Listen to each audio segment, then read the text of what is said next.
इन्होंने मेरे साथ बहुत बड़ा धोखाधड़ी किया और पैसे लेके लोग सिलेक्शन के नाम पे लड़कों से पैसे लेते हैं और ये लोग इसमें कुछ पदाधिकारी भी मिले हुए हैं और ये लोग सब मिलके यही सब काम करते हैं। इसे बहुत सारे लोग मिले हुए हैं, यही सब है लोग का भ्रष्टाचार। तुम्हारे लड़कों कहते हैं सर अगर तुम कुछ बोलोगे तुम्हारा सिलेक्शन कटवा देंगे, कभी जीवन में क्रिकेट नहीं खेल पाओगे, कैरियर खत्म कर देंगे। अंडर 19 में 10 लाख से 20 लाख लगेंगे या 23 में 20 लाख से 30 लाख लगेंगे या रणजी ट्रॉफी आपको खेलना है तो इतने पैसे, ट्रायल के इतने पैसे लगेंगे और अलग अलग जो उसकी कहना चाहिए प्रक्रियाएं होती हैं, हर प्रक्रिया के पैसे खोले गए हैं और इसकी शिकायत लगातार आप लोगों के पास भी आई है और लोगों ने लिखा है।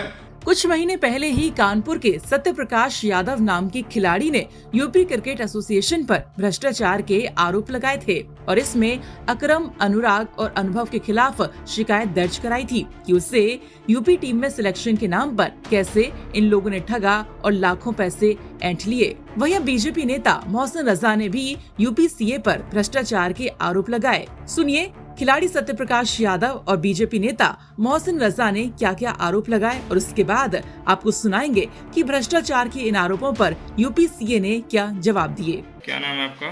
सत्य प्रकाश यादव। आपने कानपुर में मुकदमा दर्ज कराया था कि आपसे पैसे लिए गए हैं यूपी टीम में खिलाने के नाम पर। किस पर दर्ज कराया था और क्या मामला है? ये मामला पैसे के लेन देन सिलेक्शन के नाम पे अनुराग मिश्रा, अनुभव मिश्रा और अकरम सैफी ने हमसे पैसे लिए और इन्होंने मेरे साथ बहुत बड़ा धोखाधड़ी किया और पैसे लेके लोग सिलेक्शन के नाम पे लड़कों से पैसे लेते हैं और ये लोग इसमें कुछ पदाधिकारी भी मिले हुए हैं और ये लोग सब मिलके यही सब काम करते हैं और इन लोगों ने मिलके मेरे साथ बहुत बड़ा फ्रॉड किया है और भी लड़कों से पैसे लिए हैं। ये लोग बहुत सारे लड़कों के साथ इन्होंने गलत किया है। और आपने जो आरोप लगाया है या लगा रहे हैं, बोर्ड ने इन सभी आरोपों को खारिज कर दिया है, आप क्या कहेंगे इस पर? बोर्ड में कुछ लोग इसमें संदिग्ध हैं, सब बोर्ड के लोग सब मिले हुए हैं इसमें और इसमें जो इनके जो पीए हैं यही सब इनके पदाधिकारी इनके अंडर में आते हैं, इन्हीं लोग की चलती वहाँ पे। इसलिए लोग ऐसा काम कर रहे हैं, अंदर वालों को सब पता है कौन क्या कर रहा है कौन नहीं कर रहा है। इन लोग का यही पैसा कमाने का जरिया है इन लोग का। क्या लगता है ऐसे और भी लोग हैं जिनके साथ इस तरह की घटना घटी है या क्या कहना चाहेंगे इस पर, क्या मांगे आपकी? बहुत सारे लड़के हैं, कुछ लड़के बोल ही नहीं पाते हैं क्योंकि मेरा सिलेक्शन कट जाएगा इसी नाम पे कोई इसमें बयान नहीं देता है। इसे बहुत सारे लोग मिले हुए हैं, यही सब है लोग का भ्रष्टाचार। तुम्हारे लड़कों कहते हैं सर अगर तुम कुछ बोलोगे तुम्हारा सिलेक्शन कटवा देंगे, कभी जीवन में क्रिकेट नहीं खेल पाओगे, कैरियर खत्म कर देंगे। वो शिकायत ये है कि उत्तर प्रदेश में जो क्रिकेट एसोसिएशन है उत्तर प्रदेश की, वो एक प्राइवेट लिमिटेड कंपनी है और ये बात शायद तमाम हमारे उत्तर प्रदेश के लोगों को या तमाम क्रिकेट प्रेमियों को नहीं पता है। बीसीसीआई एक रजिस्टर्ड संस्था है मद्रास में जो रजिस्टर हुई और आज भी वो रजिस्टर्ड संस्था है सोसाइटी में। और इन्होंने 2005 में जहां तक हम लोग रणजी ट्रॉफी खेले थे तो संस्थागत उत्तर प्रदेश क्रिकेट एसोसिएशन में खेले थे, लेकिन 2005 के बाद से Uttar Pradesh cricket association private limited company है। और जब बीसीसीआई ने सवाल पूछा तो वहां पर यह बताया गया कि साहब हमारी उत्तर प्रदेश सरकार से बनती नहीं है, इसलिए वो संस्था के तहत हमको चला पाना मुश्किल है, हमने प्राइवेट लिमिटेड कंपनी बना दी है। तो एक स्टेट को रिप्रेजेंट करने के लिए प्राइवेट लिमिटेड कंपनी कैसे उत्तर प्रदेश को रिप्रेजेंट कर सकती है देश की किसी भी स्पर्धा के लिए? ये बहुत बड़ा सवाल है। फिर इन्होंने कहा कि इनसे पूछा गया भाई लोढ़ा कमेटी की जो फाइंडिंग आई है आपको लोढ़ा कमेटी के हिसाब से चलना है। बीसीसीआई ने इनसे कहा और इनको बाकायदा उसी कॉपी प्रोवाइड की गई क्योंकि इसको चलाने वाले कांग्रेस के नेता हैं और उनको सभी लोग जानते हैं कि वो हर तरह से चीज़ों को कैसे मैनेज करते हैं और किस तरह से काम करते हैं।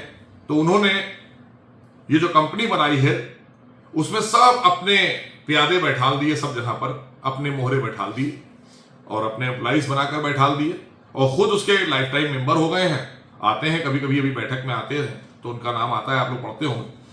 लेकिन एक आदमी उनका बहुत खास है इसमें, जिसके बारे में लगातार ऑडियो आ रहे हैं, लगातार मीडिया आप लोगों के जरिए से भी मैं देखता हूं, प्रिंट मीडिया हो चाहे इलेक्ट्रॉनिक मीडिया हो। वो उनका नाम है अकरम सैफी। ये क्या चीज है मुझे नहीं पता, लेकिन ये बॉस बोले जाते हैं Uttar Pradesh cricket association private limited company के, ये अनऑफिशियल ओनर या बॉस हैं। जैसे कांग्रेस के वो नेता हमारे जो हैं वो इसके अनऑफिशियल ओनर और बॉस बने बैठे हैं, उन्हीं की शय पर ये पूरी तरीके से उत्तर प्रदेश की क्रिकेट में अपने आप को बॉस बनाकर बैठे हुए हैं। और सब लोग इनको, चाहे वो सेलेक्टर्स हों, चाहे डायरेक्टर्स हों, चाहे कोई भी हो, ये सबके बॉस हैं और यही तय करते हैं कि कौन सी टीम, कौन सेलेक्ट होगा, कौन नहीं सेलेक्ट होगा और क्या रेट खुलते हैं, ये भी बताया जा रहा है।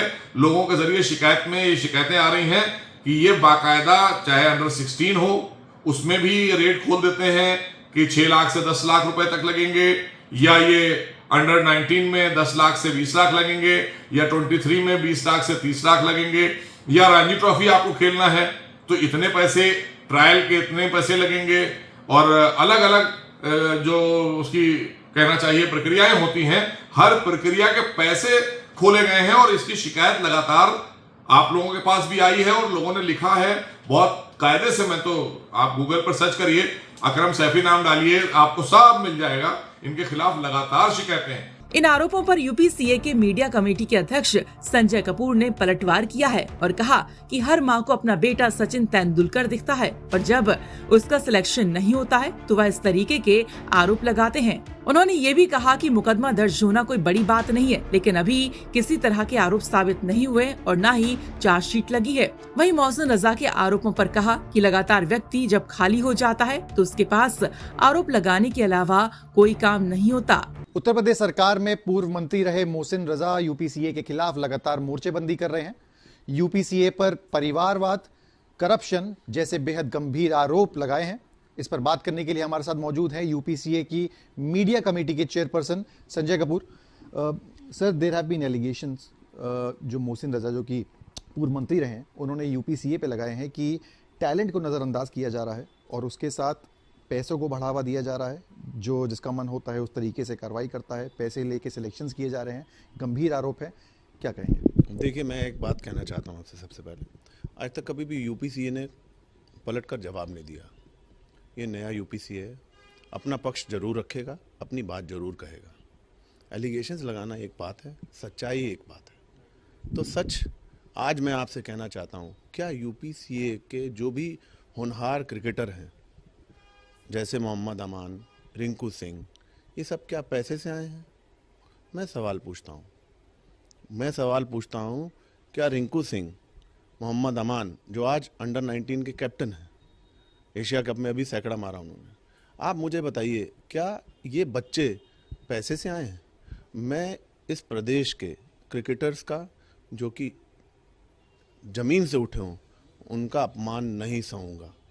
ऐसे लोग जो भी इस तरह के कृत्य करते हैं, वो इन बच्चों का, इन टैलेंटेड क्रिकेटर्स का अपमान कर रहे हैं।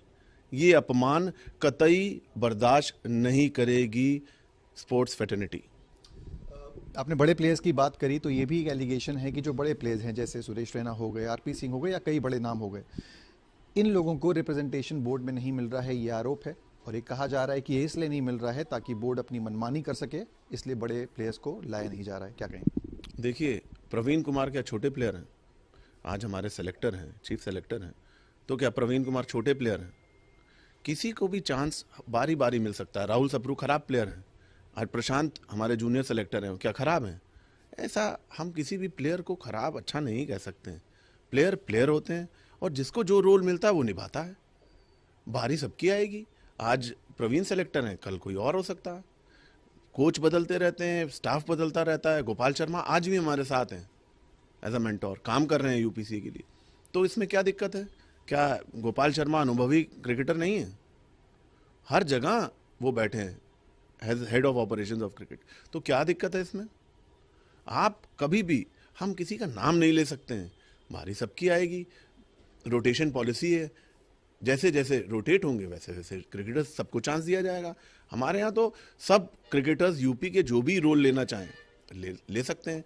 मैं किसी भी व्यक्तिगत आक्षेप पे जवाब देने की इच्छा नहीं रखता हूँ। आप हर क्रिकेटर जो भी यूपीसीए के साथ काम करना अगर इच्छा जाहिर करता है तो हम उसको चांस देते हैं। 8 एफआईआर का हवाला दिया गया। ये कहा गया कि 8 ऐसे मुकदमे हैं जिसमें जो सेलेक्टर्स हैं या फिर मेंबर्स हैं या पदाधिकारी हैं उनके ऊपर करप्शन के चार्जेस हैं। उनका कहना है कि कुछ होता है तभी इस तरीके के एलिगेशंस आते हैं, और ये जो बात है ये पूरे यूपी में इस तरीके की चीज़ें चल रही हैं। क्या कहेंगे? देखिए, एक बात याद रखिए, क्रिकेट अब एक धर्म बन चुका है। हर पेरेंट को अपना बच्चा सचिन तेंदुलकर दिखता है। कई क्रिकेट जब सिलेक्शन नहीं हो पाता कई बच्चों का, तो एलिगेशंस, जब आप चेयर पे होते हैं एलिगेशन लगना अनिवार्य है। एलिगेशन का मतलब ये नहीं होता कि वो सच है। एफआईआर कराना कितना आसान काम है। एक भी प्रूवन गिल्टी केस है आपके नाम, अगर एक भी आदमी प्रूव हो जाएगा, वो तुरंत यूपीसीए कभी भी ऐसे व्यक्ति को अपने साथ नहीं रखेगा। मुकदमा आपके बच्चे का नहीं हुआ, आप किसी बड़े पोजीशन में हैं, अगर आपके बच्चे का नहीं हुआ, आपने उसमें मुकदमा दर्ज करा दिया। FIR is first information report. का कोई चार्जशीट भी है किसी पे? कुछ नहीं, कहीं नहीं। और फिर अगर कोई गिल्टी होगा तो यूपीसीए ऐसे व्यक्ति को साथ नहीं रखेगा। जब आज तक एक भी प्रूव नहीं हुआ, आपने कोई भी चार्ज लगाया, प्रूव नहीं हुआ। चार्ज लगाना कितना आसान काम है। आप चार्ज लगाइए। कोई भी चार्ज लगाना और गिल्टी होना दो अलग अलग बातें। ये आरोप लगाया जा रहा है कि यूपीसीए को प्राइवेट कंपनी की तरह चलाया जा रहा है। 25 क्लॉज का जो अब सेक्शन 8 में हो गया है उसका भी हवाला दिया गया कि उसमें लिखा हुआ है कि जो कमाई होगी यूपीसीए की उसे आप सोशल कॉजेज़ में या फिर एक नॉन प्रॉफिट ऑर्गेनाइजेशन है उसको बेहतरी के लिए यूज़ कर सकते हैं। ये सवाल भी पूछा गया कि जो आंकड़ा है अराउंड 300 करोड़ का दिया गया जो बोर्ड ने कमाया है आफ्टर पेइंग टैक्स, उसको कहाँ यूज़ करा गया। वो जानकारी चाहते हैं कि लोगों की पब्लिक नॉलेज में बात आनी चाहिए कि उनके द्वारा जो कमाया हुआ पैसा जा रहा है ये कहाँ यूज़ हो रहा है। आपको एक बात कह रहा हूँ कि अज्ञानता का प्रकाश किसी पे ना हो तो उस पर किसी का जो उसके ऊपर अज्ञानता का अंधेरा हो तो उस पर कोई क्या कह सकता है। उन पर ज्ञान का प्रकाश डालिए। पहले सेक्शन 25 में नॉन प्रॉफिटेबल कंपनी बनती थी, आज सेक्शन 8 कहते हैं उसे। उसका कहीं पे भी आप ये कहो कि वो आप ऐसे यूज़ कर रहे हैं, वो कार्य ही इन्हीं काम, अगर स्पोर्ट्स के लिए यूज़ करने हैं तो स्पोर्ट्स के लिए ही वो पैसे इस्तेमाल हो सकते हैं, कोई पर्सनल कॉज के लिए इस्तेमाल नहीं हो सकते हैं साहब। और यूपीसीए एक पारदर्शी सेक्शन 8 की कंपनी है। आप ऐसी कई कंपनियां हैं देश में। और रही बात कि उनके प्रॉफिट हुए नहीं हुए, तो हमारी बैलेंस शीटेड फाइल है, 23-24 की भी balance sheet income tax return filed है। आप समझिए यहाँ तक कि अंडर प्रोटेस्ट यूपीसीए ने 140 करोड़ रुपए जमा कर दिए डिपार्टमेंट को, और उसका हम अपील लड़ रहे हैं। और जो भी व्यक्ति ये कहता है, हमारे आज तक के सारे स्टेटस, जीएसटी, ये वो सब फाइल्ड है, टीडीएस सब फाइल्ड है। बताइए इसके बाद क्या कंप्लायंस करें। और डिपार्टमेंट देखेगा ना कि हमारा क्या टैक्स है क्या नहीं है। अगर वो कहेगा तो हम उनको टैक्स देंगे। पब्लिक ट्रायल से ये चीज़ तय नहीं होती है। हमेशा याद रखिए, किसी को जवाब चाहिए वो आरटीआई करे, जवाब ले ले। कई रिकॉर्डिंग्स थी जो वायरल हुई, जो शेयर की गई, और हवाला दिया गया कि इस रिकॉर्डिंग्स के ज़रिए आप देख सकते हैं कि किस तरीके का जो नेक्सस है वो चल रहा है। पैसों की एवज़ में एडमिशन दिए जा रहे हैं, अपना जो अपने खास लोग हैं उनको खिलाया जा रहा है। क्या रिएक्ट करेंगे? सर, मैं आपसे कह रहा हूँ कि जब हर साल, आज 2005 के बाद जिन पे एलिगेशंस लगाए जा रहे हैं, उससे पहले क्या 5 कितने नेशनल क्रिकेटर्स खेले थे? 3। आज हर साल 13, 14, 15 प्लेयर रेगुलर 2010 से आईपीएल खेल रहा है। तो आपको लगता है इनमें टैलेंट नहीं है? प्लेयर्स का सम्मान ना किया जाए।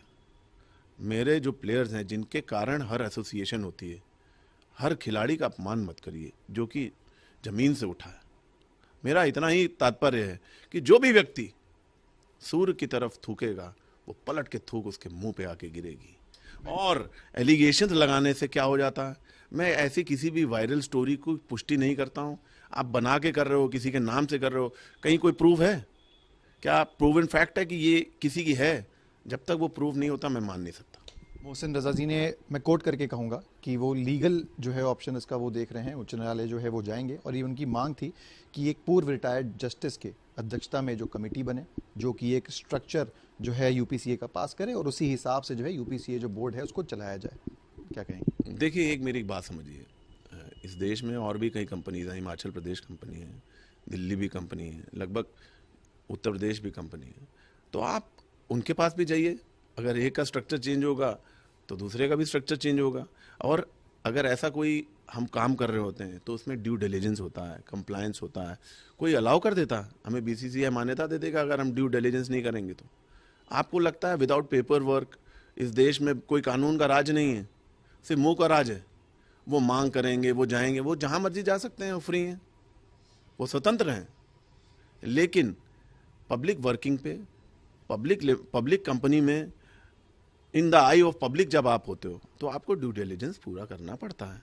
ड्यू डिलिजेंस पूरा किए बिना कोई भी कंपनी, कोई भी एसोसिएशन, कोई भी ऑर्गेनाइजेशन नहीं चल सकती। एक आखिरी सवाल, क्या अलग वजह लगती है आपको, जो सरकार का हिस्सा भी रहे हैं, मंत्री भी रहे हैं, क्यों लगातार यूपीसीए पे इतने सीरियस एलिगेशन लगा रहे हैं या बार बार सामने आकर आक्रामक हो रहे हैं? क्या वजह लगती है आपको? देखिए, मैं पर्सनल नहीं जाना चाहता। आप मुझसे पर्सनल सवाल पूछ रहे हैं। हम हमेशा लंबी लकीर खींचने में विश्वास रखते हैं। कोई भी व्यक्ति जिसको हम अगर उनके बारे में बोलेंगे तो उनका कद बड़ा होता है। जब खाली हो जाता है व्यक्ति तो एलिगेशन लगाने के अलावा क्या काम होता है उसके ऊपर। फिर भी मैं कहता हूं कि मैं पर्सनल एलिगेशंस में विश्वास नहीं करता हूं। हमारे बड़ों ने नहीं सिखाया किसी भी पर्सनली अटैक करें। वो जो कर रहे हैं उनका कृत्य है, हम जो कर रहे हैं हमारा धर्म है। बहुत बहुत धन्यवाद हमसे बात करने के लिए। ये था आधिकारिक रूप से यूपीसीए का रिएक्शन, जिनका कहना है कि पर्सनल लेवल पे बातें ना करके जो ड्यू डिलिजेंस है वो पूरा किया गया, जो पेपर वर्क है वो पब्लिक डोमेन में है, और अगर जानकारी चाहिए मोहसिन रजा जी को तो वो आरटीआई डाल के ले सकते हैं। वीडियो जर्नलिस्ट शुभम शुक्ला के साथ सिमर चावला, कानपुर।